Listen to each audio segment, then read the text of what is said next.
ആംഗ്ലേയ സാഹിത്യകാരനായ ജി.കെ. Chesterton ഒരു Anglican സഭാംഗമായിരുന്നു. അദ്ദേഹം ഏതാണ് ക്രിസ്തു സ്ഥാപിച്ച സഭ എന്നറിയുന്നതിനു വേണ്ടി എല്ലാ സഭാവിഭാഗങ്ങളുടെയും തത്ത്വസംഹിത പഠിച്ച് പാലസ്തീനയിലേക്ക് തീർത്ഥയാത്ര നടത്തി.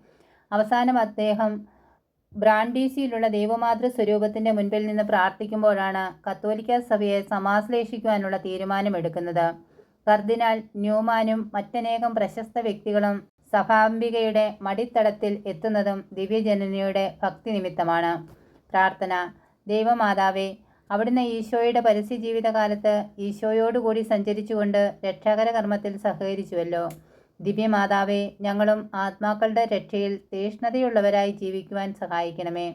അവിടുത്തെ ദിവ്യസുതന്റെ സുവിശേഷ പ്രബോധനങ്ങൾ അറിയാത്തവരെയും അതിനെ അവഗണിച്ചുകൊണ്ട് ജീവിക്കുന്നവരെയും പാപികളെയും അങ്ങേ ദിവ്യകുമാരന്റെ സവിധത്തിലേക്ക് ആനയിക്കുവാൻ ഞങ്ങളെ പ്രാപ്തരാക്കണമേ. കാനായിലെ കല്യാണ വിരുന്നിൽ അവിടുത്തെ പരസ്നേഹവും സേവന ചൈതന്യവും പ്രകാശിതമാകുന്നു. ഞങ്ങളും അങ്ങേ അനുകരിച്ച് പ്രവർത്തിക്കുവാൻ പ്രാപ്തരാക്കണമേ.